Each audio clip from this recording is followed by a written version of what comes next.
From the city of Palms, deep in the heart of South Texas, where it never snows, you've tuned in to RTD Radio.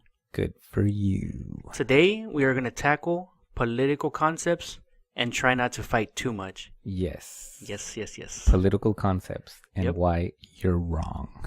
And why everything you think you know is incorrect. Oh, man, this is a can of worms. This is a can of worms. And to be honest with you, I learned a lot, and a lot of my preconceptions got shot down pretty quick once I started doing research. I also, as soon as I jumped in, I was like, what? Yeah. I'm going to be very interested to read through the comment section on this one. Mm-hmm. So for all of y'all who are listening to us for the very first time, this is Road to Damascus Radio, rtdradio.com or caminoadamascoradio.com, and also Road to Damascus YouTube channel. So go ahead and like and subscribe, and remember to hit that little bell icon so that you can get notifications when we upload new content. So where do we start? Well, luckily so far we've been blessed in the fact that we've been able to record a show every week. Yes. And we're going to do our best to keep that tempo. Momentum. Yeah, so and to go off on that. Now, I know we had mentioned in our first introductory episode that we were going to get to this one, the political concepts. We spent quite an amount of time on the paranormal. Oh, yeah. Last week we spoke about...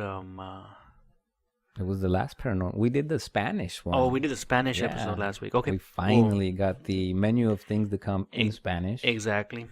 We finally got over the paranormal hump. So now let's get into this other one, this sticky one, which is political concepts. Yes. Specifically, sorry, go ahead. We are just, because we got some comments and we got some feedback from all of y'all. Thank you very much. Thank you. We are going to go back to the paranormal. We are going to do some additional concepts and get into things like the Black-Eyed Kids and some other things that we just really briefly touched on. Yeah. Because of y'all's feedback. Just remember, we're trying to get through our first 5, what are we going to call them? Like the mini-series we're doing? Exactly, yeah. We've gotten overwhelmingly positive feedback, and it's very encouraging to us. And honestly, it drives us to give better quality shows with more quality information. Yeah. And really, we don't want to hold anything back, and we don't want to leave any information out. No. So we'll be going back and retouching some of these previous topics like you mentioned. Yeah, for sure. Mm-hmm. So like Armando said, we are going to do political concepts today. So we're not doing science and superstition. Obviously, we're not doing the big picture. Or the Bible yet. Mainly because we thought the big picture and the Bible go hand in hand. Mm-hmm. So we want to cover political concepts so that we can more easily tie them into the big picture, right? Exactly. Yeah. So now, when we talk about forms of government, I know I had brought the comment out in previous shows how in college or even nowadays in the news, whenever you hear about protests going around or whatnot, you always hear people calling people communist, fascist, capitalist pig. Yes. Whatever, every name in the book. Keywords. Yeah, keywords. They're just regurgitating what they hear in the mass media. Exactly. And I think we know now after a lot of these current events that the media is often and more likely to be wrong. Yeah. Fake news. Fake news. Yeah. So we just wanted to go on that, and we really wanted to correctly define some of these terms as defined traditionally. Now, I'm going to define terms like socialism, capitalism, whatnot, as they are defined. Now, if they mean something different to you, then that's you. That's too bad. That's going to be your issue, yeah. And we're going to define them as they are actually defined in text. And really what I use... Dictionary? As in dictionary. To be honest with you, my source for the definitions would be the dictionary. Which one? It was a variety of dictionaries. Actually, the okay. Oxford Dictionary and the Webster's Okay. Dictionary, and even on top of that, dictionary.com, which I also does give like 4 different dictionaries, including the Awesome. American Dictionary. Okay. So these are, it's not going to be like my definition. No, Yeah. by any means. These Okay. you can actually look up yourself, and I would encourage you to look up yourself Yeah. to get a better grasp on that as well. Sure. One thing I did want to stress is I am very partial. Okay. I'm not going to sugarcoat it. If I don't like something, I'm not going to try to hide it. Unapologetic. So exactly. Some of these forms of government we're going to talk about, I don't agree with. And if it offends you because you do agree with it, comment below. Yeah. I'm not going to apologize because the same reason I wouldn't expect you to apologize for believing what you believe. Of course. Yeah, defend your point and defend it right. Yeah. If you're not going to defend it at all, then just stay out of the conversation. But don't troll. Exactly. There's a difference between making a point and trolling. Exactly. Right. So let's be grown-ups about this. Let's state our point, keep it on point, and interact. That's the key word. Interact, not fight. At the end of the day, we're all adults. I'm not going to belittle anybody for believing one way or the other. I'm really not. Well. Not publicly. No. Boing. One thing I wanted to also say, like kind of a disclaimer for myself, is I do not believe that there is currently on Earth a quote-unquote perfect system of government. That's why we're waiting for Jesus Christ. There you go. Now, one thing I honestly do believe is that any form of government is going to be only as good as the governed and the one who governs. Amen. So if you have, for an example, corruption is going to govern corruption. No. Morality is going to govern morality. No. If you have a corrupt people, more than likely their leaders will be corrupt. If you have a morally stable people, then more than likely your leaders will be moral. Going back to it, the key word was more than likely. Yeah. No system of government is perfect. They're all imperfect. And everybody's different. So what might work for you might not work for me, and vice versa. A house that stands against each other will fall. Yeah, it's not going to stand. Yes. Yeah. So everyone is different. For so sure. let's tackle the big one right now. Okay. The one I'm going to bring up is socialism. Ooh, red. Yeah. Communism. No. Socialism and communism are two separate things. I said that because of the example of how people are misled into thinking that they're two. Yeah, no. And I used to think that as well. I used to think that communism and socialism are the same thing, which they're not. They are similar. Don't get me wrong. They're similar, but they are not the same thing.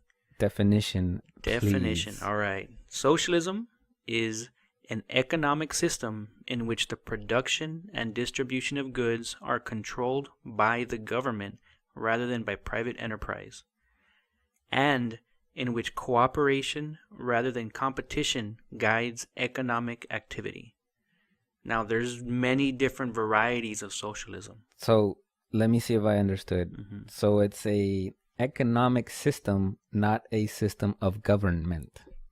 That's another thing I wanted to touch on. Yes. Some of these forms of government tackle both. Some are intertwined, the economy and the government. Okay. Some are separate. Okay. I see where you're coming from. So in this case, and just to give an example, a republic, for example, a republic is a form of government. It is not a form of economy. Exactly. Or an economic system. Yes, for Nobody sure. has a republican economic system. That doesn't exist. Exactly. It's a form of government. But countries can have a socialist economic system, which is interlocked and weaved with the form of government. So the form of governance within that system would be called socialism. Socialism. Yeah, okay. Exactly. Socialism. Yeah. Exactly. No, that's what I wanted to define. So socialism in this case is the form of governance which sprouts from an economic point of view. Yes. Okay. Now we can break it down as, to make it easy, or I use this to make myself understand. Okay. Where in a system of socialism, you're going to have very few private corporations. Okay. Yeah. Everything will be run by the government. And when I say everything, I mean everything. So there's no such thing as your grocery store. It's going to be the government store where you get your food. Okay. There's not going to be any such thing as a movie theater like Cinemark or whatnot. It's going to be the government, what is approved to show you Okay. All your TV stations, there's not going to be ABC, CBS, CNN, Fox News, HGTV, whatever. It's going to be the government-run news. So in this case, PBS, your public broadcasting system. Okay. That would be a type of socialism. Yes. Now, the main I guess, attribute of why people like socialism or a socialist type of government is the equality. Okay. Or the alleged equality. Yeah. Because in a system of socialism, everybody is quote-unquote equal.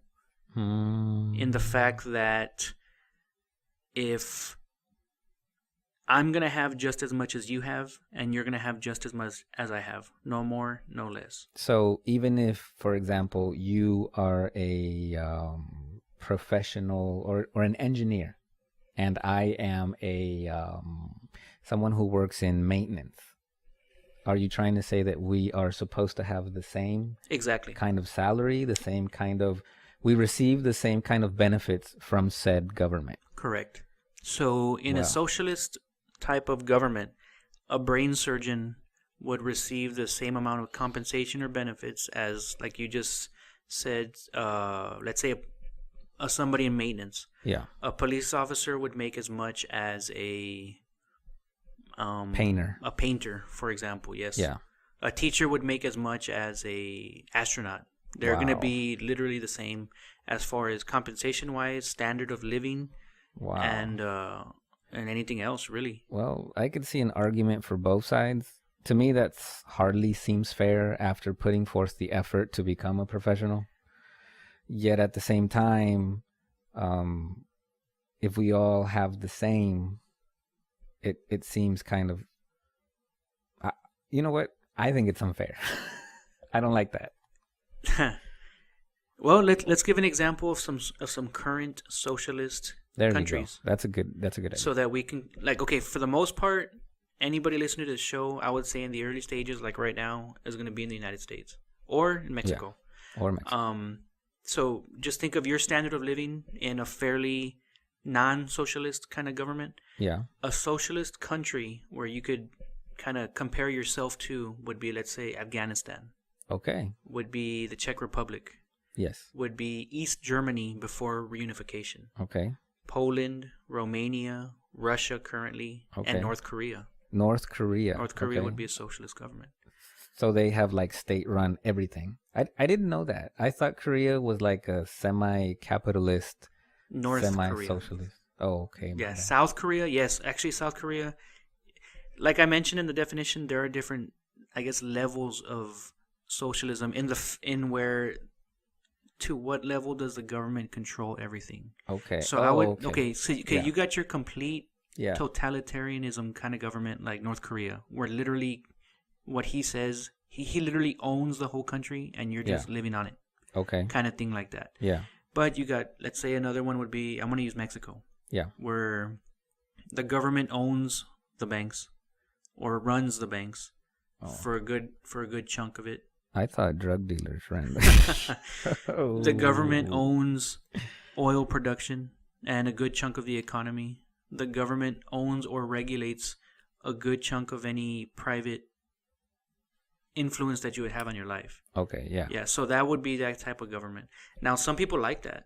Some people like to shift the responsibility of having to think about or worrying about what they're going to eat tomorrow and shift that responsibility on the government.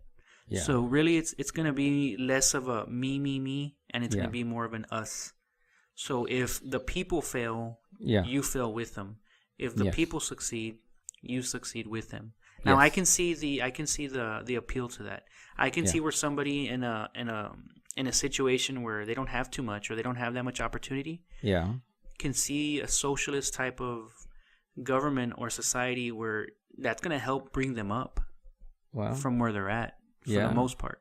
Now, I can also see where somebody that has a lot would not want to give up what they have that they can go down in their standard of living like the rest of us. I could see a lot of freeloaders also being super lazy. Yeah. One of the huge negative stereotypes of a socialist would be somebody that's lazy.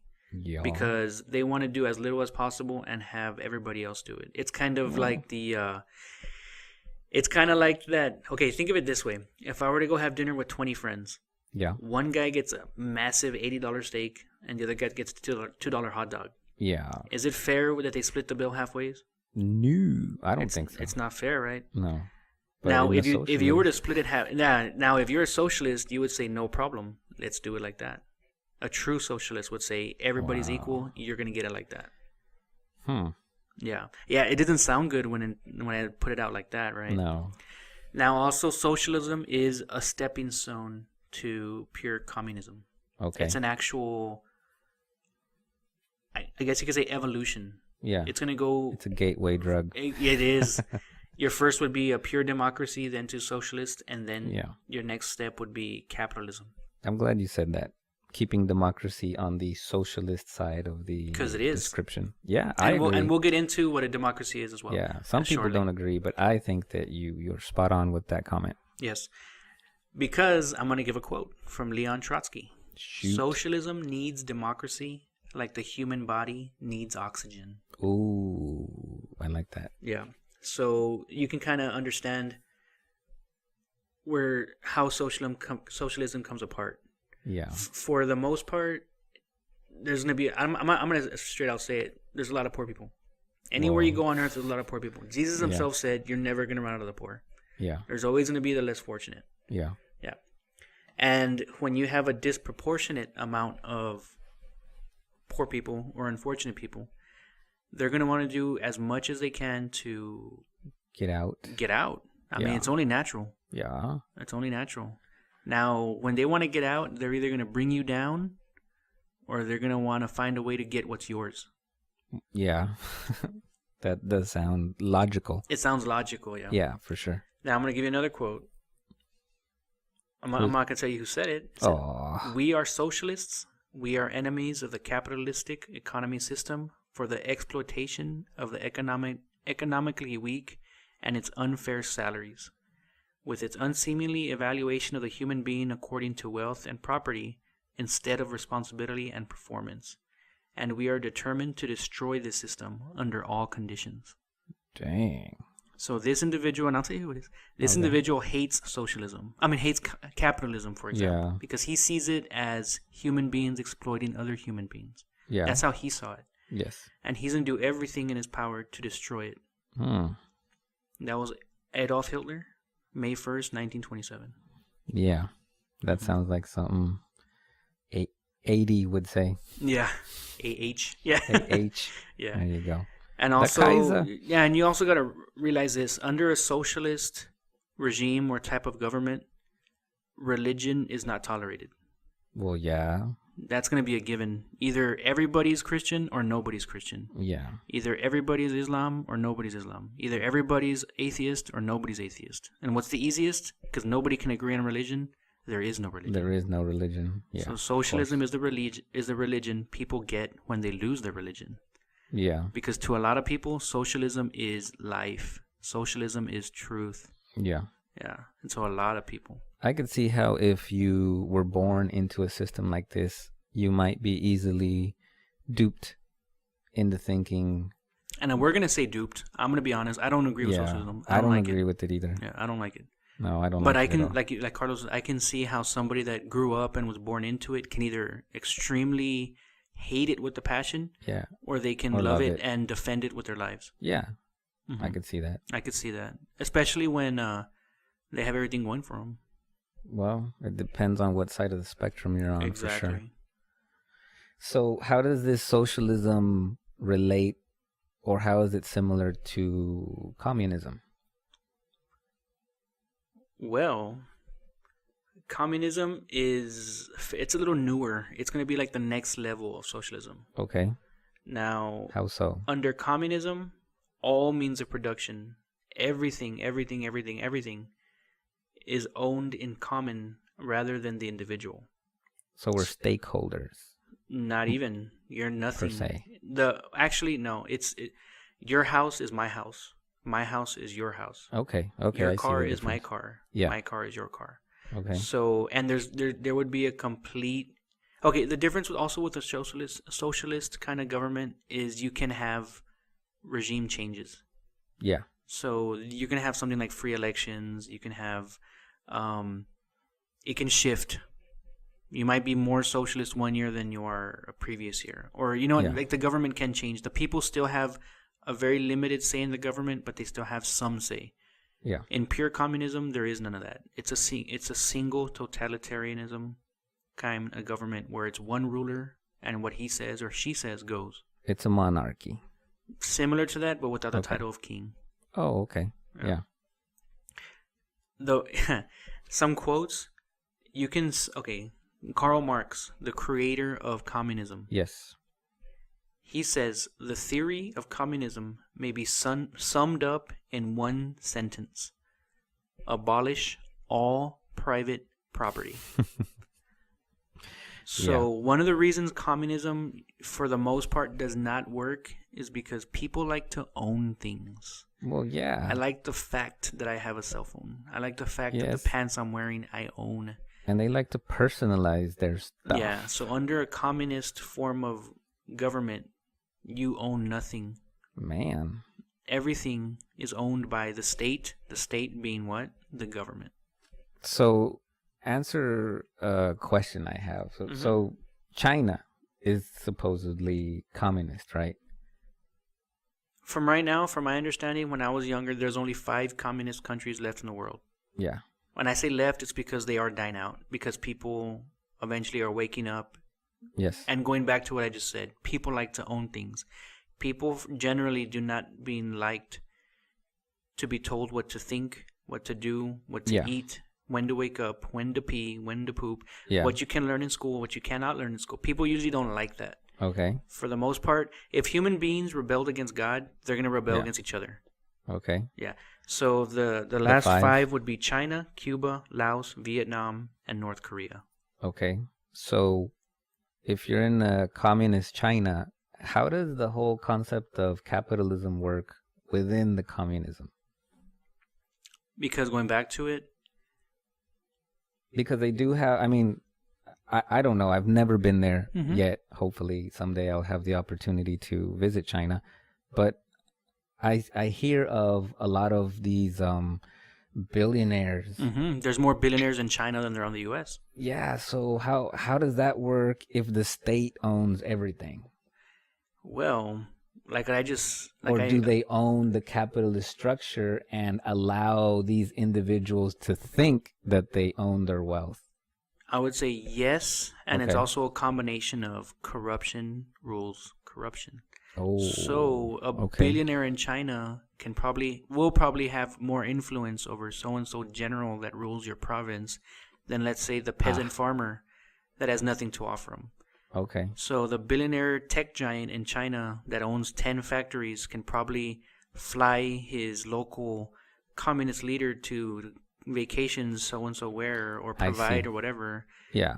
Can probably offer a little bit more than, let's say, like I said, the peasant farmer that can only give pumpkins and squash. Hence the reason why you have these cities like Gundam or whatever, right? I'd hate to dip into popular culture in such a serious discussion, but okay. So then basically capitalism is simply allowed for convenience within the communist state. Yes, and your perfect example would be Hong Kong. All right. Hong Kong was just recently, I would say within the last 30 years, given back to China by the British. Okay. It was a British colony, and it was like I said, it was handed over back to China. It was like a lease agreement. Yeah. Yeah. Now, automatically, you would think, well, if China being the staunch paladin, the expert, the super good example of how communism works, why did they not make Hong Kong communist? Because it wasn't convenient. It wasn't convenient because Hong Kong was literally like the New York of Asia. Yeah, it was where all the money flowed. So you think the Chinese government is gonna stop that? No, definitely they saw not. that type of capitalist economy was working, so they're gonna adapt their government and allow certain practices to just continue, right? Yeah, wow. And I think it's funny how one article I was reading how a lot of Chinese mothers are doing everything they can to cross the border into Hong Kong to give birth in Hong Kong. Okay. Because once they're born in Hong Kong, they're Hong Kong citizens. Oh. So they're allowed to live there. They get all the benefits of being in Hong Kong rather than being a mainland Chinese. Okay. Now that sounds familiar into, let's say, even our situation in the United States. Yeah. Or not just here, let's say in Europe as well, where you get a lot of refugees. I don't say refugees, non-naturalized people pregnant, sometimes on purpose, just to go give birth in another country so they can receive the benefits of that host country. Yeah, for sure. So it doesn't just happen in Europe or North America. It also does happen in Asia quite a bit. Now I'm just giving that example because I'm not communist. No. I don't like communism. Really, I don't like being told what to do. Exactly. I like the freedom of choice. And if communism worked so good, I don't see why people are building rafts out of trash to escape it. To escape, right. Exactly. Well, except for that billionaire capitalist guy who has the communist official in his pocket, per se. Who? Well, there's all these people. Oh, yeah, exactly. Yeah. Now, one famous quote that I really love from Ronald Reagan was that socialism only works in heaven where they don't need it, and hell where they already have it.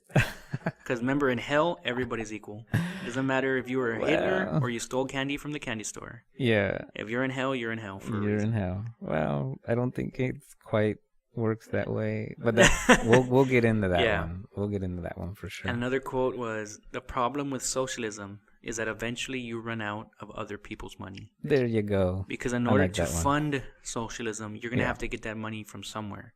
Okay. Now, eventually, when all the money leaves your country because it's being taken away by the government, there's not going to be anything left.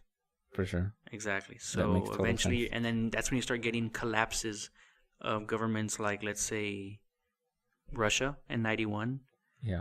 The unification of Germany from East and West. Yeah. All the breakup of all the socialist countries. All the little stands that you hear. There you go. Kazakhstan. Yeah. All those, exactly. One. Now, eventually they run out. Yeah. That makes total sense. Makes sense. Now, if you're a socialist, I would encourage you to try to convert me. I mean, and also, not that I'm trying to be sarcastic, but a true socialist, if you are a socialist, I would say practice what you preach, move out of your apartment, and go ask to live in government housing.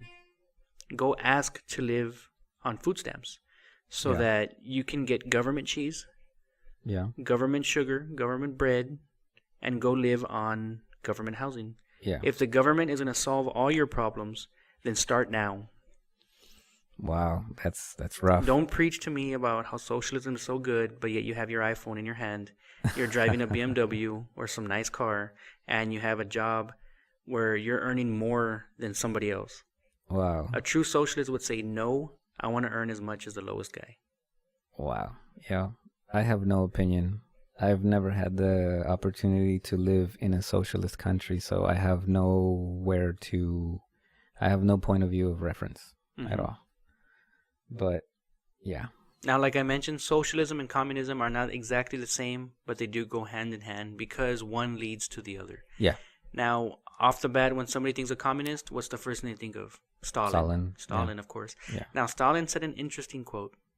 He himself was being sarcastic to a non-communist when he said, "Is God on your side? Is he a conservative? The devil's on my side. He's a good communist." Oh. Stalin said that. Was he being sarcastic? I don't know. Yeah. And like I mentioned, communism doesn't work because generally people like to own stuff. Yeah. Okay. For sure. Now let's move on to the next topic. Okay. I know another word that gets thrown around that I even see painted on posters and whatnot is the word fascist. Yes. What exactly is a fascist? Yeah, what is a fascist? What's a fascist and what is fascism? Okay.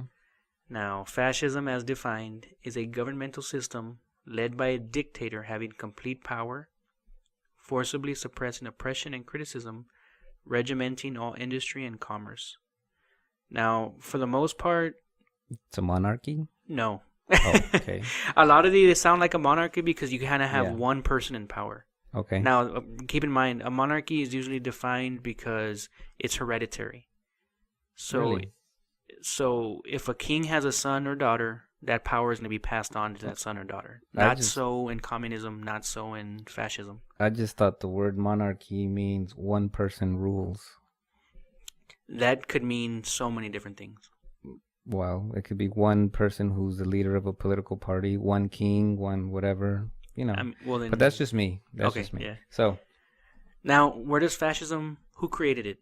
Benito Mussolini, right before World War II. The Italian. Yes. And let's see how he defined it. Okay. Fascism should be more appropriately be called corporatism because it is a merger of state and corporate power. So, in the complete opposite of socialism, where the government owns and dictates everything, fascism would be where the private corporations own and dictate everything. Yeah. Now, yes, I can see where a lot of people say that, where you have a lot of these major corporations, your Walmarts, your pharmaceuticals, your whatever, that of course pump millions and millions of dollars into these lobbyists that of course are going to make laws, introduce legislation for their benefit, not for you. Yeah. I can see where, yes, that can be seen as fascist because the corporations now own the government. Yeah. So no longer is it a government of the people, for the people. It's a government in the best interest of XYZ Corp. Yes, for sure. So it's no longer the United States of America. It's the corporation. The corporation of America. Yeah. Something like that. Now that would be fascism.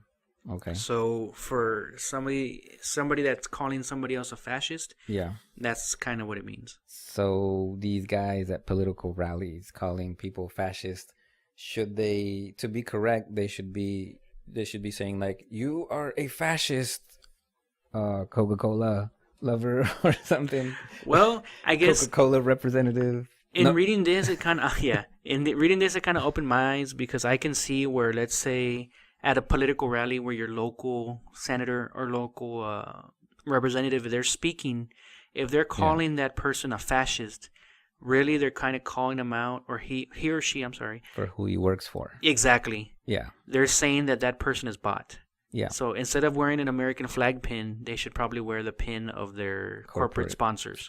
Yeah. So they're no longer representative so-and-so. Now they're just like in the NASCAR jackets when you get all the different corporate logos. Yeah. They're sponsors. Sponsored, yeah. So you know what? In this case, I would say the people that call these political these politicians fascists, they're not always wrong. They actually are right. And to an extent, I think the United States does have some fascist tendencies where I would honestly, I would say that corporations probably have more influence over the government and legislation than, let's say, you or I do collectively. Yeah, for sure. Until this most recent election. Now, that's where it kind of changes, whether you agree with me or not. But for the most part, you can kind of tell in the media, going back to it, the media was overwhelmingly favoring one candidate over the other. And the media, don't forget, is a corporation. Yeah. Well, they're for profit. I can see how somebody would argue the contrary, seeing as the opposing force is actually a very successful person within capitalism who obviously has his own brands of everything. Yeah. So I could see someone mistakenly using the term fascist towards our now president, thinking that maybe he's going to roll in and brand all these state agencies with his form of business. Yeah. I mean, but that's just me.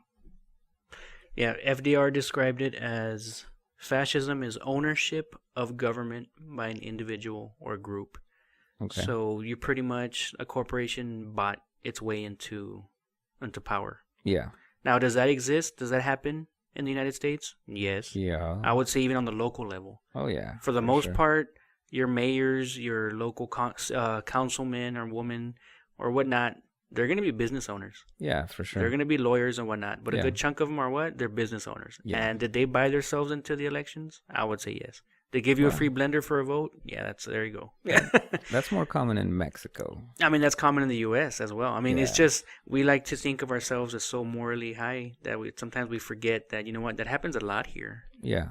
That happens a lot here. So that's a fascist. Yeah. And that's a fascism type of government. And of course, your most popular one, or the most well-known, would be, of course, Nazi Germany. Yeah. And of course, Italy during World War II. Those would be your fascist governments, where in the most part, what Hitler did was he let the corporations take over as long as they let him in power. So the people building his tanks, building his guns, making the bullets were the same generals and the ones leading him in battle. Yeah. Does that make sense? Yeah, for sure. Yeah. Total. So your CEOs are now your generals. Yeah. So now you got the business, your economic system in bed literally with your governance. And you know what? For the most part, it does not work. Well, these two countries no longer exist, right? Yeah. At least in that type of government. Is it still rearing its ugly head? Yes. Yeah, for sure. Mm-hmm. The next one that I wanted to kind of talk about is something I think you might appreciate. Okay. Anarchism. Anarchism, the total lack of rule by any one party. Mm-hmm. So how do you break that down? Well, there is no government. Yeah. There's nothing you do as... Yeah, there's no rule by any single party. Exactly. Right. Now, why do you say that I would like that? Are you calling me an anarchist, Armando? Is Carlos an anarchist? Dun, dun, dun. We'll see. No, I don't think he is. But no. Is this because I think Carlos, like me, loves liberty. Yeah. And does not like being told what he can and cannot do, especially in his private life. Oh, yeah. What are you trying to say, man? I know where this is coming from. We once got into it. Very interestingly, I had a good time. We were having a meal, and Armando brought up how he is so unapologetic towards his political views. And we kind of got into it a little bit. And I made a comment about supporting an anarchist form of organization. However, I was coming from the point of view of in a situation where, let's say, Jesus Christ came back. He's here. And he has renewed our bodies. He has renewed our spirit. He has given us a new form of understanding where all of us are actually trying to work together in holy harmony. In that case, I could see an anarchy working because it's implicit that nobody is going to have ill intent towards their brother or sister. In which case, I don't think that a form of government would be necessary or beneficial. So I'm just clarifying that so that I don't get... Carlos is not an anarchist. I'm not an anarchist. Yes, he is. No, but Can we get a definition, like an official definition of anarchy? Yeah. It's the belief that all existing governmental authority should be abolished and replaced by free cooperation among individuals. Yeah. Now, one key word that I did notice that popped up in communism, socialism, and now anarchism is the word cooperation. I thought it was ism. And the ism at the end, yeah. Now, in order for these types of these governments or lack of government to work, there has to be that what? Cooperation. Yeah. Now, are human beings, do we like to cooperate with each other? Well, sometimes, yes. Sometimes, yeah. For the common good, I would say, you know what, if I see a burning house and me and you are walking by, we're going to cooperate to save whoever's inside. Yeah. But let's say there's something that we both want. Oh. Exactly. Now you got the competition. Yeah. So we're not going to cooperate. Yeah. So look at every single problem in the world. That's literally the lack of cooperation. Yeah, for sure. So a socialist would say, well, then get rid of whatever's making you fight. Yeah. So that would be and split it. Possessions, yeah, religion, freedom, and all that. The things I love. Wow. But in a perfect society where everybody cooperates, you know what, like you said, anarchy would work. You wouldn't need a government because for what? Everybody gets along. Yeah. It's all sunshine and lollipops. Yeah, for sure. There you go. But an anarchist, we're not there yet. We're not there yet. Will we ever be there? I don't know. There's anarchists all over the world, and you might even be one yourself and not know it. Yeah. Just some people honestly they just get frustrated with their current system of government, where they actually just believe that, you know what, it's better off that they rule themselves. Yeah. Let's just tear it down in the name of anarchy. You know what I find really interesting about proponents of anarchism is that they know for a fact that once there's chaos, the people are going to be searching for somebody to organize them. So in my mind, the proponents of anarchism have always had that secret agenda of taking over once the establishment has crumbled, right? Anarchy is going to lead to democracy, which will lead to socialism, which will lead to communism. And eventually, once you get tired of communism, the people are going to cry for anarchy, and it's going to go once again. It's a circle. A vicious cycle. It's a circle. Yeah. And one of the major reasons is because you have like a majority rule, and that's going to be your democracy. And we'll get into that right now after this next one. Yeah. You mentioned it earlier, monarchy. Yes, monarchy. Mm-hmm. A system of government in which one person reigns, usually a king or queen, and the authority of a monarch is generally inherited. So like I mentioned, the difference between the Queen of England and Joseph Stalin is that when Stalin dies, his son or daughter will not necessarily take power. Now, when the Queen of England dies, her son will. Yes. By automatic. Yeah. So that's going to be the main difference. Okay. Yeah. But in the end of the day, depending on the type of monarchy, because you got constitutional and absolute. Yeah. It's going to be one person that's ruling. Now, and believe it or not, there's still a lot of monarchy-type governments in the world today. Yeah. Do you know which one is the oldest one? England? No, Thailand. Oh, wow. Thailand has the oldest system of monarchy. And it's it beats Britain by I forgot how long. I would have thought it's not Britain that long, by a long shot. Although Britain, they do have... they're a constitutionalist monarchy. They're a constitutional monarchy. Sorry. So for the most part, the queen is a figurehead. Yeah, exactly. She has very little power It's more figurative. Like a head of state. Yeah. Whenever a treaty gets signed, it's just nice to have her stamp on it. Yeah. Yeah. Other examples would be like Denmark, Sweden, Japan, Norway, Spain, Jordan, the United Arab Emirates. Yeah. Saudi Arabia is a monarch. That one would be an absolute monarch. The new or the old Saudi Arabia? Just pre or post U.S. coming in and just... No, Saudi Arabia, you mean? Saudi Arabia is pretty much left untouched right now. It's Saudi Arabia in itself, yes, it has a king, and pretty much whatever the king says goes. It's not a constitutional monarchy. Okay. And that type of government in Saudi Arabia, his relatives, nephews, cousins, or whatever are the governors. Okay. So it's going to be, in this case, it would be a single family running a whole government. Oh, okay. Now, one other, where it ties into kind of that, would be a theocracy. Okay. Now, what's that? A theocracy, I think, correct me if I'm wrong, is that which is led by theology. In other words, the belief, or I don't want to say religious beliefs, but the... it is. The... words escaping. Yeah, the belief system. The belief system is the one that rules. It's going to be a system of government where the leader believes he or she is ordained by God to rule. There you go. So an example would be like Iran. Yeah. Where it's ruled by the Ayatollah over there. They have their president, don't get me wrong, but at the end of the day, it's going to be whatever the high priest says. Another good example would be the Vatican. Okay. So literally, Pope Francis is in power because he's what? He's quote unquote God's representative of on earth. On earth, there you go. So he believes he is divinely ordained to rule over the Vatican and of course the Holy See, which would be Christendom, quote unquote, all the Catholics of the world. Yeah. So theocracies do still exist. Another good example, biblically, would be the Commonwealth of Israel or the Jewish people from the time of Moses until King Saul. That's a good one. Because before Saul, so between Moses and King Saul, who ruled? The judges. It was the judges, and the judges themselves were divinely inspired. Well, divinely selected, for example. They were chosen. Yeah. So it was for them, and Moses himself. Who put Moses in power?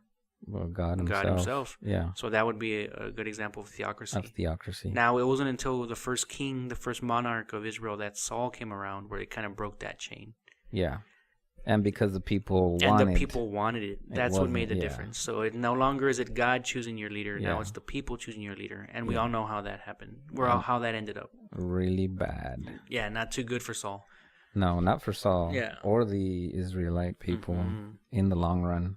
They actually, I think that's why there's 2 books in the Bible literally called Kings. There's a book of Kings, and even then, later on, it ends up separating to the kingdom of Judah and the kingdom of Israel. Yeah.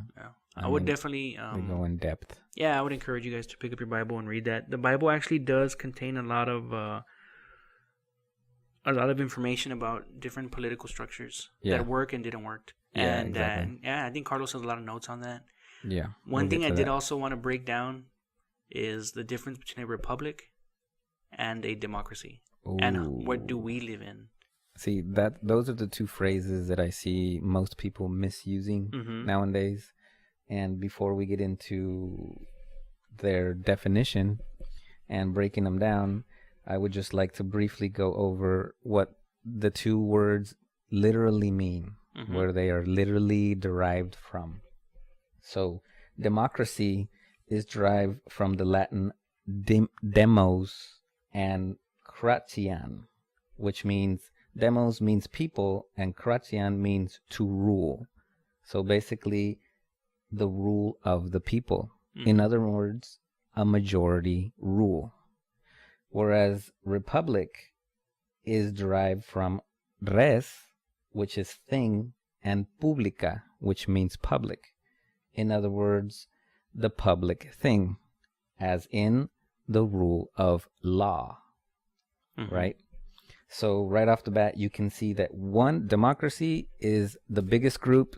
The baddest group are the ones that make the decisions for everybody. Whereas in a republic, there's no one single group that overrules anybody else. There's law, and everybody is under law. Yes. And that's how we reach equilibrium, right? So in my mind, anyways, you have democracy, which to me is nothing more than an oligarchy, a group of people ruling, and you have the republic, which I'm going to categorize it by itself. It's not an oligarchy. It's a republic. Yeah. And nowadays, they're almost interchangeable.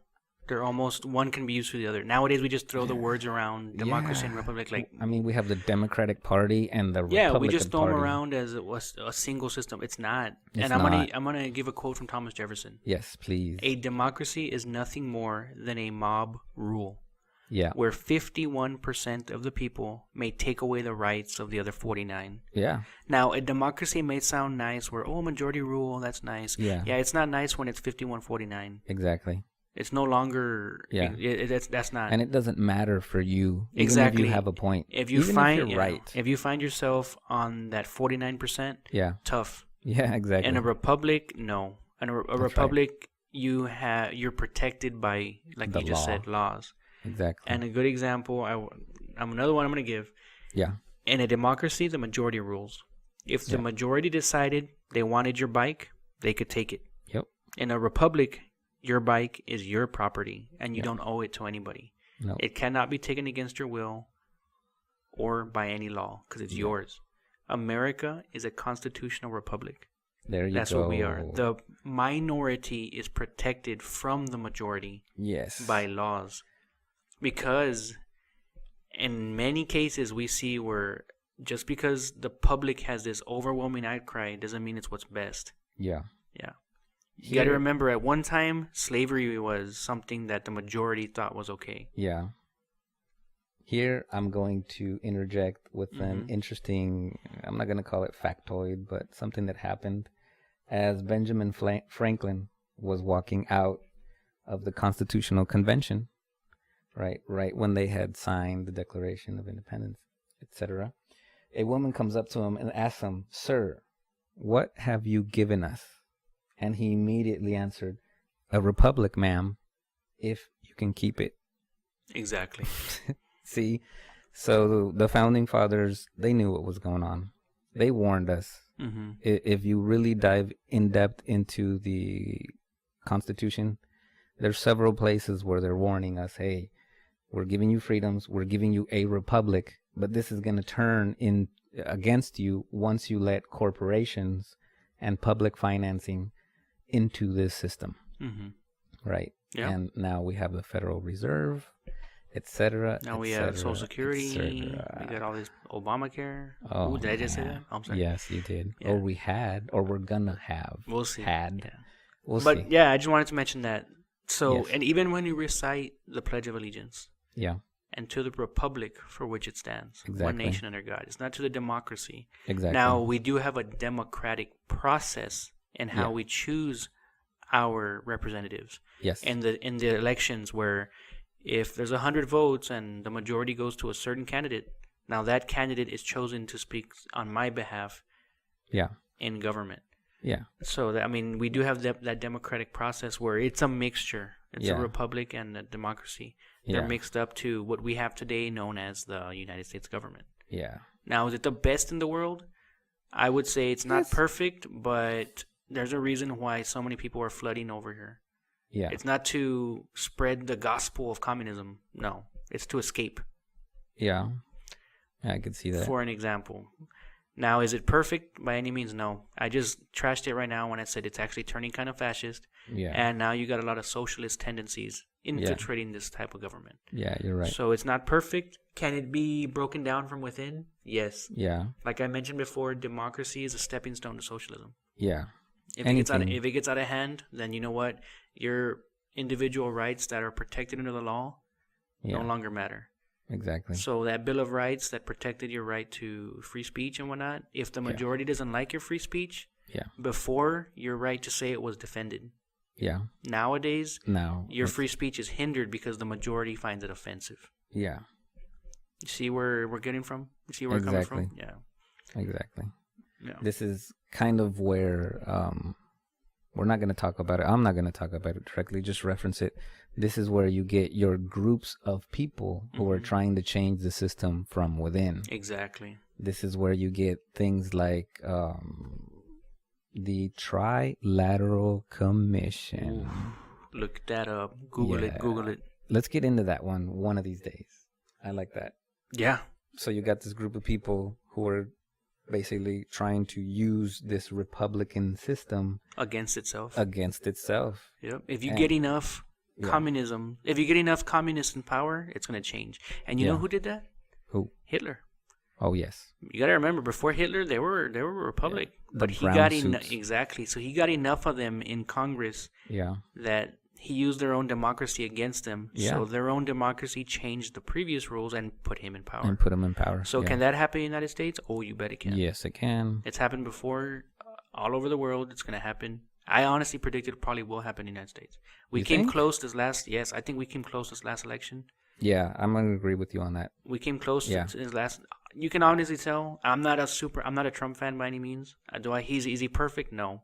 Is he better than Hillary? Oh, yes. Oh, yeah. Yeah. By a long shot. And like I said, I think that once you got enough of buddy in the government, it's no longer, like I said, it's not going to be, they're not working for your good, they're working for their own. No, that was kind of obvious. I would hope it's obvious. A lot of people didn't see it that way, but we'll see. Man, a lot of people don't even care about anything that's not, if it's not a Kardashian, they don't care, right? Yeah. Yeah, come on. Come on, man. And you know what? I don't think our listeners are those people. I would hope not. I think our listeners are the people who are here that have an educated opinion, that are interested in these topics, that are not just going to take the mass media as the rule. Yeah. We're talking about people that are trying to edify and sharpen each other through these discussions. Yeah. Now, keeping with that theme of democracy and republicanism being being undermined from within, I'm going to give you two quotes. Yes. The American people will never knowingly adopt socialism, but under the name of liberalism, they will adopt every fragment of the socialist program until one day America will be a socialist nation without ever knowing it happened. Ooh, that's a good one. Who said that? In this case, it was Norman Thomas. He's a famous socialist. Okay. So he knows for a fact the majority of people will not go for it. Yeah. Going back to it, people like to own things, especially Americans. Yeah. We literally put ourselves in debt to own stuff we don't even need. This is true. It is what it is. Yeah. Now, I don't care who you are. I'm pretty sure you like driving the nicest car. Well. You like having at least decent clothing. Yeah. You know, I mean, you're not going to walk around in rags. Yeah. You're going to want to own things. So it's not going to happen overnight where you get a socialist government overnight. No, it's going to be a slow change where little by little your rights get chipped away. A slow fade. It's a slow fade. Now, another quote from none other than Mr. Vladimir Putin himself. Oh. He said, any fourth grade history student knows socialism has failed in every country at every time in history. Yeah. President Obama and his Democrats are either idiots or deliberately trying to destroy their own economy. I'm going to say both. Now, one thing I wanted to touch on. Yes. Like we mentioned before, socialism, communism, fascism both intertwine their economic systems with their government. Yeah. Nowhere in the descriptions of democracy or republic did we even mention the words economic systems, did we? No, not at all. So I just want to keep that in mind, that in a democracy and a republic, what you do with your money is your deal. Yeah. And your property. Yeah. In those other types of governments, it's no longer your deal, it's the people's. Yeah. Because they're forms of governance, Yeah. not systems of organization. Exactly. More common than not, the type of economic system that goes hand in hand with a democracy or republic is capitalism. Yeah. Yeah. More often than not. And capitalist pig. Yeah. I've been called that, actually, to be honest. Really? I've been called that, yes. Wow. By who? By anarchists. Dun, dun, dun. Capitalism, is it perfect? No. Is it gonna make everybody rich and famous? No. No. But what I believe is that capitalism encourages competition, and I believe in my heart of hearts that competition breeds improvement. Yeah, I'm gonna agree. So if competition is what got us to the moon. Or did we? Capitalism is what makes us build faster cars and faster jets and build better houses and builds more economic and more efficient means of energy. I don't think it would capitalism. be the only way to get there, but I do agree that it's the current one that offers the least path of resistance for all of those things that you're mentioning. Yeah. Now, when Jesus says you reap what you sow, you're and that's not just a bad thing. If you work hard, you're gonna make it in this world. If you're just lazy, not doing anything, socialist.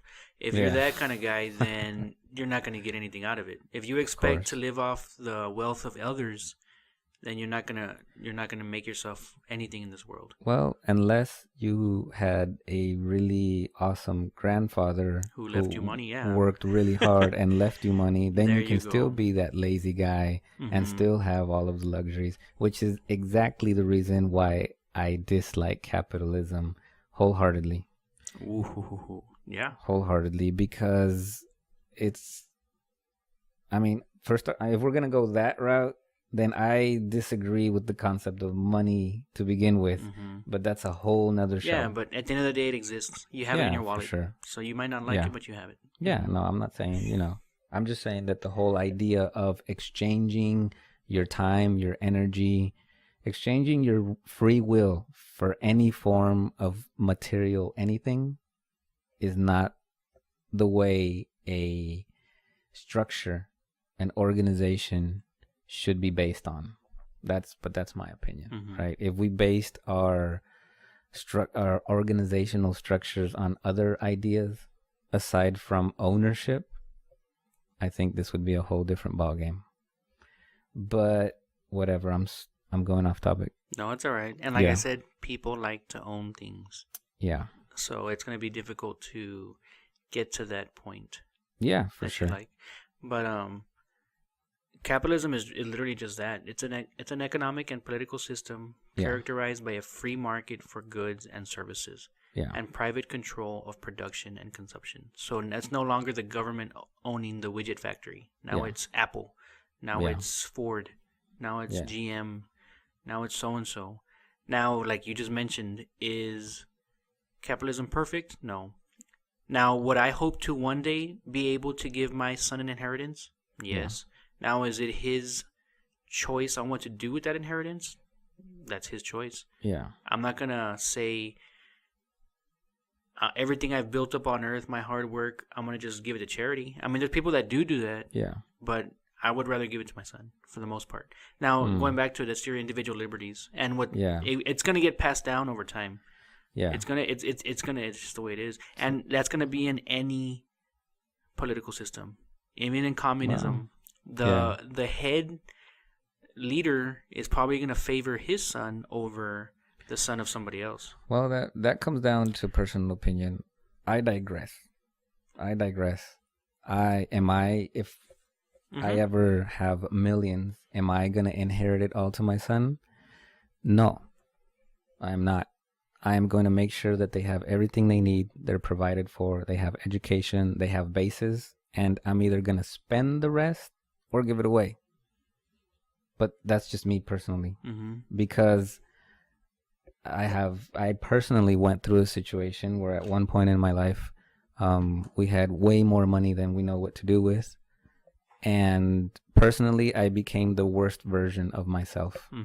And I don't want my children to go through all the hardships that I endured during that phase of my life. So I'm actually quite grateful that God pulled us out of that. And he, at least in my situation, threw us on the street, because, it made me value life. It made me see things from a whole different point of view.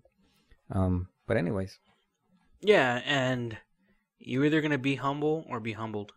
Yeah. I'll be honest with you. Now, is that to say that every rich person or anybody with money is evil? Of course not. No. Of course not. And should everybody think like you? So there's some people that do, and you know what? That works for them. Yeah. And for some people it doesn't. Like for me, I don't think that way. But do I think any less of you? No. If anything, that's actually pretty noble.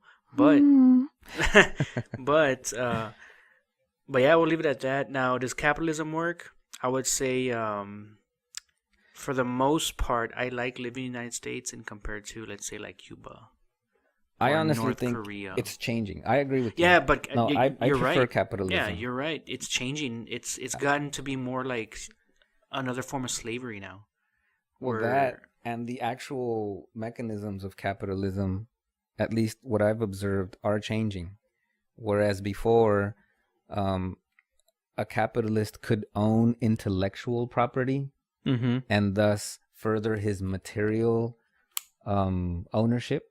Like, let's say IBM, they owned the engineers, and hence they owned their time, their work, and all of the patents that they could have filed while working under IBM. Nowadays, since technology has advanced, I see a lot of startups. I see a lot of people being able to manufacture things from the privacy of their own home. Capitalism. Yeah, exactly. And I'm kind of excited to see this happening to capitalism, because I think it's going to level the playing field. I mean, traditionally, you have, for example, the petrol industry stifling innovation in transport. Why? Because if we don't have a dependency on oil, then their reign is gone. Energy companies. Yeah. I don't want to get into conspiracy theory on this show, but we know for a fact that there's been mysterious deaths involved with people that have developed alternative forms of fuel and competing forms of transportation. However, nowadays, I see the advancement in technology giving rise again to the personal industrialist, is what I'm going to call it. 3D printing, the huge power in computing nowadays, our reliance on data, and application developers becoming now important, whereas before they were just a guy who was making the system that we at this huge company have.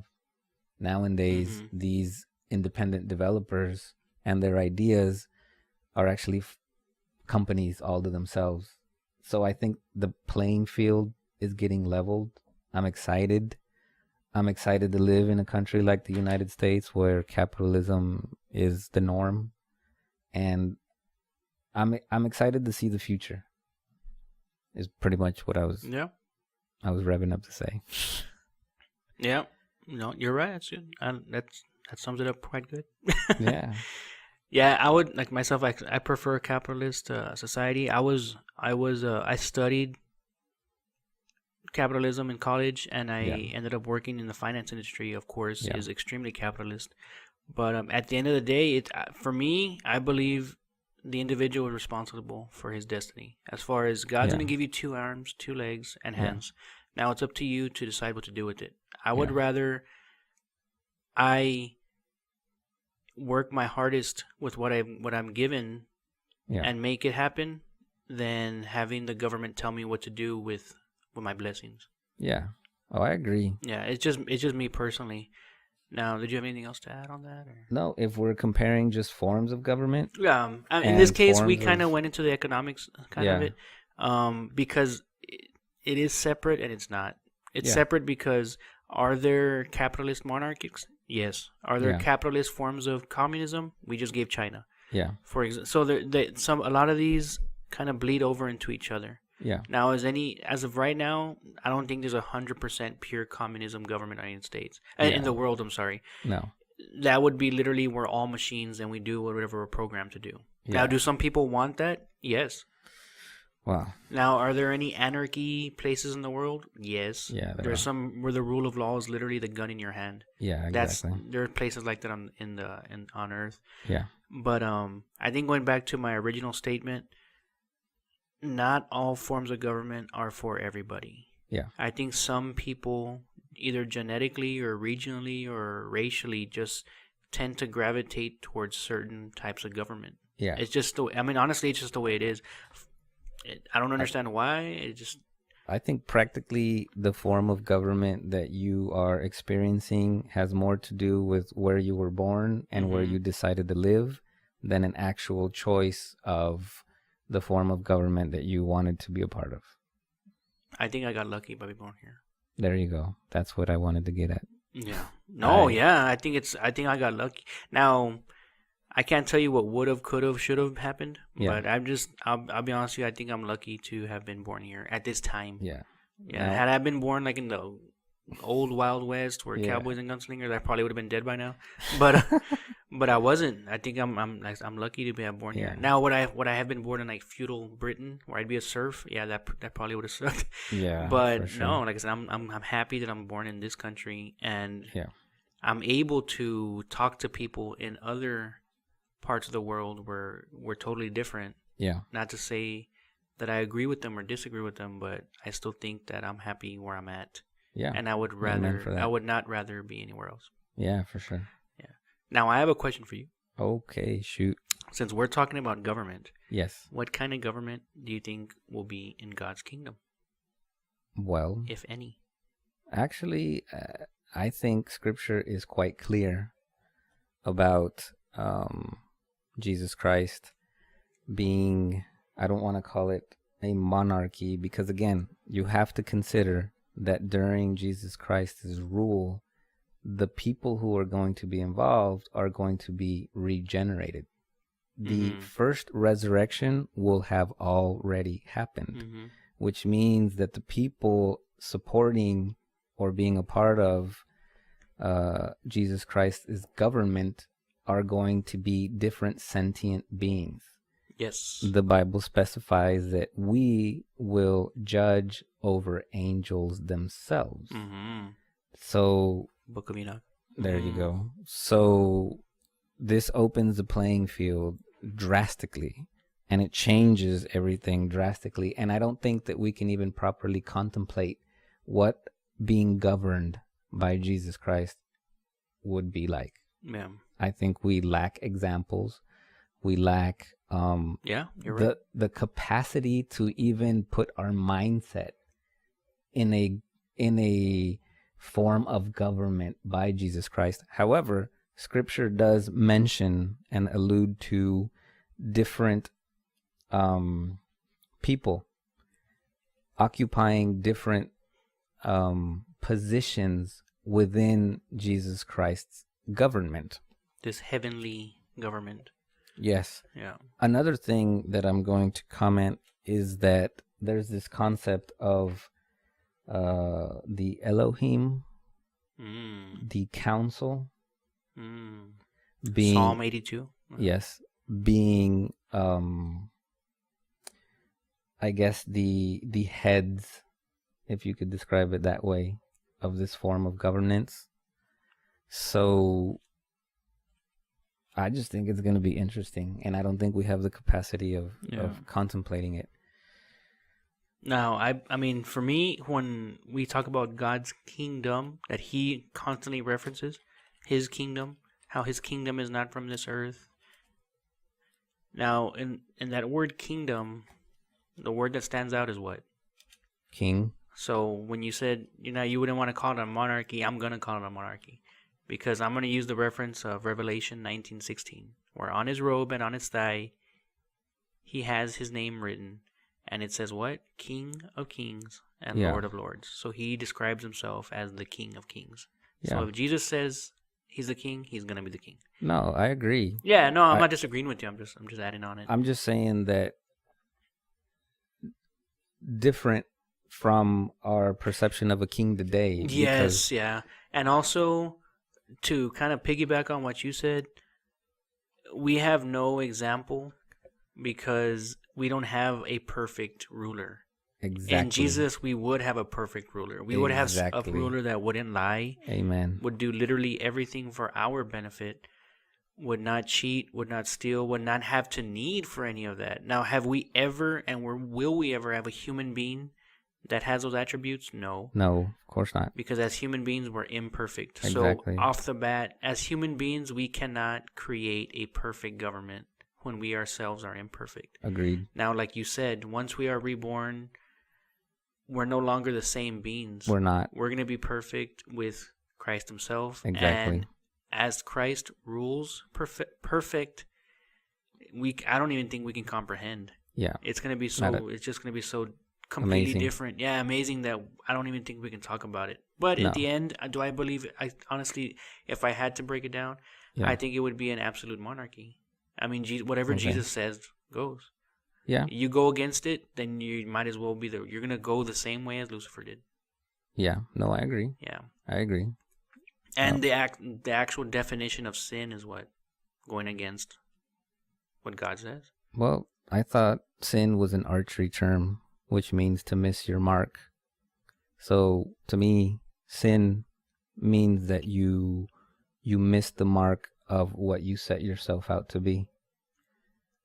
There are specific verses that define the term sin. And that being one of them. Yeah. Another one would be knowing to do right and doing the opposite. Okay, well, that's the same thing. Yeah. you set yourself up for a mark, X thing, and you missed it. So you did something opposite than what you said you were going to do. But I'm truly looking forward to it. I'm looking forward to God to come back. Yeah.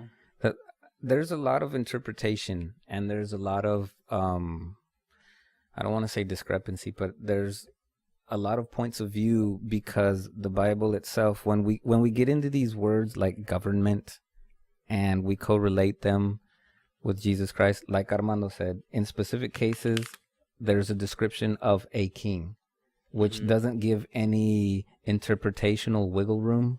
A king is a king. End of story, right? However, there are parts in the Bible where each version and each translation of the Bible actually uses a different word to describe his kingdom or his governance. And I'm going to take Isaiah as an example. Isaiah 9:6, Isaiah 9:7, and Isaiah 22:21, which are surprisingly literally the only 3 verses in the entire Bible where the word government actually appears, which I thought was interesting. That blew my mind because I know for a fact there are parts in Matthew, in Revelation, like you mentioned, in Jeremiah, in a whole bunch of different books where they're alluding to the rule of Christ. But the actual word government appears only 3 times, and all of them are in the book of Isaiah. Wow. Isaiah 9:7 talks about, of the increase of his government and peace, there shall be no end. That's Isaiah 9:7, I'm sorry. And Isaiah 9:6 literally talks about, for unto us a child is born, unto us a son is given, and the government shall be upon his shoulder. Now, like I mentioned, different translations actually offer different words. Some translations actually say there's different wording. I don't have it in front of me on my notes. So what I'm trying to say is that this word government is loosely stated precisely because we have absolutely no idea what being under the rule of Christ is even going to be. Yeah. Right. So yeah. That's my point. Yeah, definitely. This show is about forms of government. The kingdom of Jesus Christ is not here yet. And I'm excited about receiving it. Mm-hmm. But I don't think we can relate it to any experience we've had with any form of government that's currently on this earth. Exactly. Amen. Yeah. What else you got, Carlos? So, to kind of wrap up what I'm trying to say, we have no form of comparison. Mm-hmm. We don't know what it's going to be like. Now, we can talk about what he was like when he was here, right? Yeah. But I think that Luke 17:20 and 21 sums it up best when it says, in that day, the government of the whole world will rest on his shoulders. But until that time, his kingdom is an invisible form. So, the Bible's even telling us, yes, there will be this kingdom. Yes, there will be this reign. Yes, there will be this governance by Jesus Christ himself. But until it comes, it's pretty much invisible to all of us. Yeah, we don't know. Now, can we allude to what it's going to be like based on what he was like when he was here? And Armando posed a question. I've never been asked this, but I hear this question as the socialist argument against capitalism. Okay. And the very people that deny Jesus' existence will quote or try to use him to push their ideologies. And what they talk about was Jesus a socialist? Okay. Because the way they see it, or the way it's been portrayed, is that Jesus, one, hated this earthly government and he wanted to destroy it, because of course the earth belonged to Satan, and he wanted to instill his own perfect government. Two, he always fed the poor, and he encouraged giving to the poor. He made miracles to feed the 5,000. Again, things like that. We're at a loss of comparison because you can't say he was capitalist, even though, like you just said during our little break, yes, he had money. Yes, he used money. As a matter of fact, he was a carpenter, so he had a concept of work and of a profession. Was he a capitalist? What kind of capitalist is going to make food appear out of nowhere to feed the people? Yeah. That's I would say he's neither. Because for example, I've heard arguments, and I would encourage you guys to look it up because it's an important topic. Yeah. It really is. Was Jesus socialist or capitalist? But right off the bat, I know I've given examples of socialism. Now, socialism will forcibly make you give up your possessions. Yeah. They're not. I don't know anybody that will voluntarily give up their possessions just like that out of the goodness of their heart. Yeah, here on earth, of course. Yeah. Now, did Jesus make anybody do anything? It's all on the basis of your free will. Yeah, exactly. And that already off the bat, the individual's free will is what's going to govern. Jesus does not force you to follow him. He does not force you to love him. He doesn't force you to do anything. Yeah. Now, there's consequences, of course, but he's not there literally chaining you. No, of course. Making you do what he wants to do. Now, on the contrary, I would say that's the exact definition of socialism, where you have to do what society tells you to do. You have to do what, in this example, what the government tells you what to do. Now, and it was Jesus a capitalist. Now, going back to it, capitalism and socialism are two different economic systems, not government systems. Yeah. So, did Jesus use money? Yes. Yeah. Did he pay for things? Yes. Yeah. Did he tell the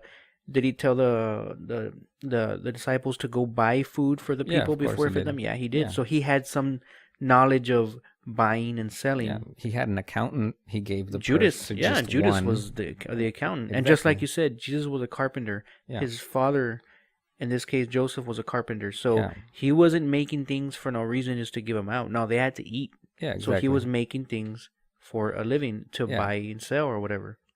I just think he was here.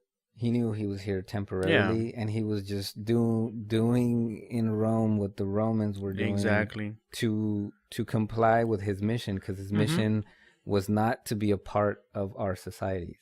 Yeah. His mission was not to come and show us how to be righteous within our forms of organization. Nope. His mission was totally different. Yep. His mission was to defeat the condition of sin and ultimately sacrifice himself and give the righteous an opportunity to be in his reign. Yes. After the first resurrection. Exactly. So I don't think he cared. Well, I mean, I think he did, but I don't think. I don't think relevant. Yeah, for us to try to label him a socialist or capitalist, is trying to turn Jesus to conform into our system of government or system of thinking, when really it should literally be the other way around. We need to conform to what Jesus taught. Exactly. Not in which case. Now, of course, you got different interpretations. Yeah. But that's where that's a whole other can of worms. But that's a perfect example. What you were talking about, where Jesus made people act socialist. It's not that they were socialist at heart. He made them socialist, He made them socialist not because he believed in the political structure or the system of economics. Is because he was pushing the idea of a person's essence changing to that of having godly qualities. Right?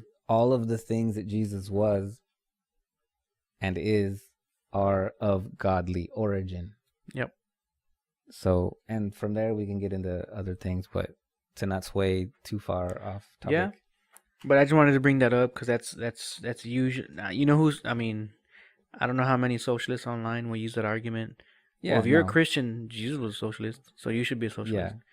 And I'm going to go back to it. You reap what you sow. I mean, at the end of the day, you're responsible for your actions, and you're going to be responsible for the consequences, good or bad, that come with it. Yeah. And in a socialist type of government, it's no longer your actions anymore. You're going to do what's best for the whole. Yeah. So, but did Jesus say help out the poor? Yes, help out the poor. Yeah. Now, exactly. But I just wanted to touch on that. That was just something that I know it's been brought up actually recently for some reason. Yeah. Yeah, I think when you had Bernie Sanders running for president, I think a lot of people started looking more into socialism, and I guess I started running around these articles. Yeah.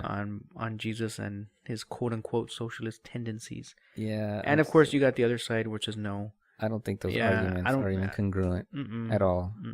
You know, but then again, people will be sensationalistic and try and piggyback off the concept of the Bible just to get people to pay attention. Yeah. Or just to push an idea that might cause, you know, a stir or a conversation to start up or a debate to start up about anything. Speaking of piggyback, it reminded me of a book that I know they used to teach it to the kids back in the day when I was younger, when it wasn't so liberal as it is now. Yes. They used to teach a book in school that was actually required reading, and it was the book Animal Farm by George Orwell. Okay. Now that book was was actually taught to me at a very young age. Actually, it wasn't like in high school or anything. It was actually, I think, more middle school. Yeah. Where that book really did open my eyes as to what communism truly means. Now, I would encourage you guys to read it. It's a very short book, not too long, where takes place on a farm where the animals take over. Yeah. And what ends up happening is they start saying, you know what, we're all equal, we're all equal, we're all equal. Yeah. And they start running the farm into this utopian communist type of government. Yeah. But what ends up happening is the people in charge, in this case pigs, they start saying that all animals are equal. Yeah. Except some are more equal than others. So I would encourage you guys to read it. It's kind of, it's funny, but it's true. And it obviously has some political undertones to it, definitely, just like I've described. But I would read that. Really, reading that book is what made me kind of say, you know what, I'm not for that type of government. Only for the main fact that, like we alluded to, no human is perfect.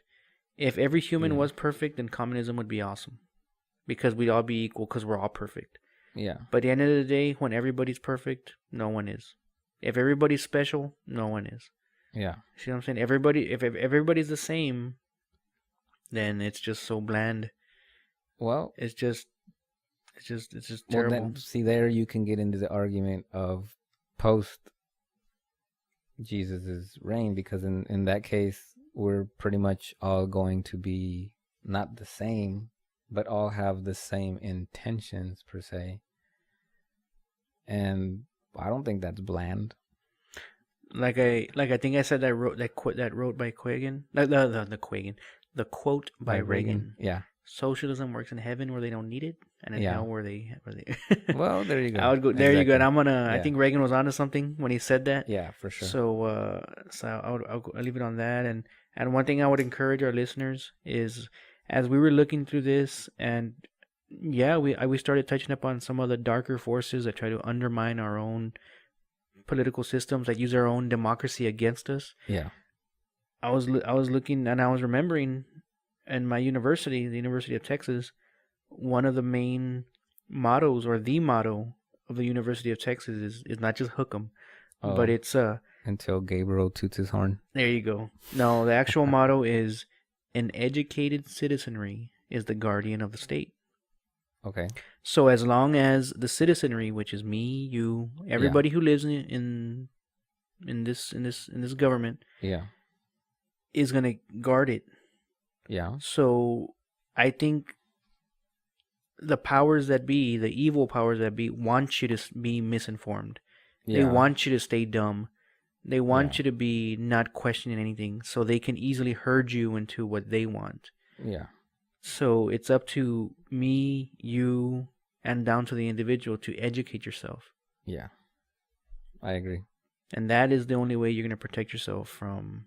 Which is what we're trying to do the here. enemies. Yeah, we're trying to do that here. And which was the purpose of this episode specifically.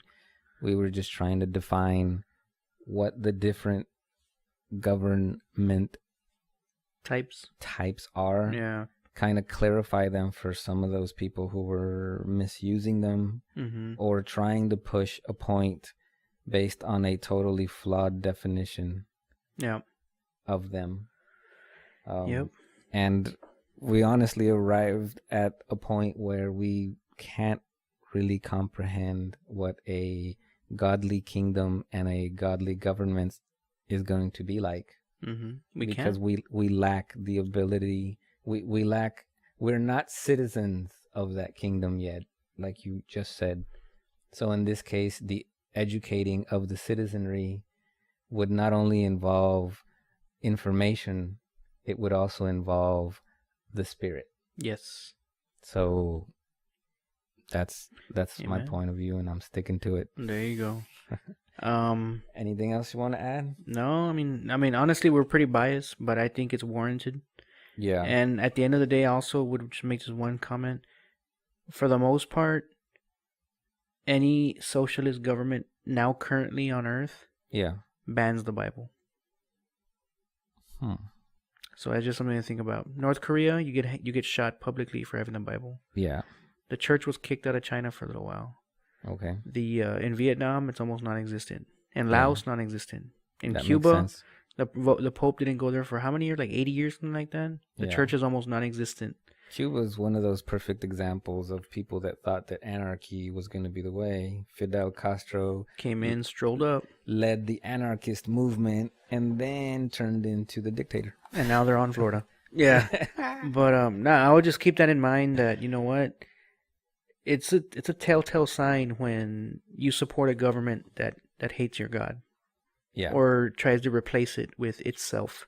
Yeah. And not that God favors any one type of government, but I think any government of the people where they put God first is going to succeed. Yeah. It also makes you question yourself as an individual if you're one of those people listening to us who is an atheist or who has a new age type concept of what God is. I hope we made you think a little bit. I hope we made you realize that all these forms of organization that we've had, all these rationalizations that we've had, all these things that have happened throughout our history are pretty much not well.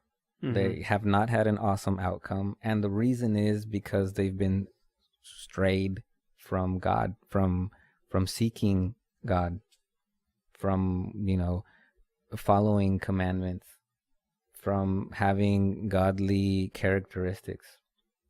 So even though this is a conversation about political structures, I guess the undertone is we as individuals are governed by our own inadequacies. Ooh. And thus congregate and then form structures and put labels on them. So, yeah. So yeah, that wraps leave your it up, comments, guys. Feel free to tell me off in comment form if you like, or if you agree, convert Armando to socialism. There you go. Or if you agree, you know what? Cool, good. I'm glad. Thumbs up on YouTube. Smiley face on our webpage. Actually, I don't know what we're going to have on our webpage just yet, which at the moment of this recording is barely a landing page for all of y'all who have actually reached it. We will be updating that. Hopefully, I don't want to give days anymore. Just soon. Yeah, as soon as possible. Working on it. Yeah, the good thing is that we've had really awesome feedback from all of y'all who have taken the time to hear us out and who have, given us constructive criticism. Yeah, we appreciate it. Yeah, we appreciate it. We want to fine tune the show. We want to make it more, I don't want to say digestible to popular culture. More palatable. No, I'm just very grateful for everybody's time. Yes. So that pretty much wraps up today's episode. That's it. God bless you. Yeah, God bless you guys. Thank you for tuning in. And man, we'll see you guys next week. Another episode. Yes, where we will. What are we gonna do next week? I think science and superstition. You want to do science versus superstition? Let's do it. All right. Let me get my notes ready. See what's up. There you go. We will see you next week, ladies and gentlemen, boys and girls.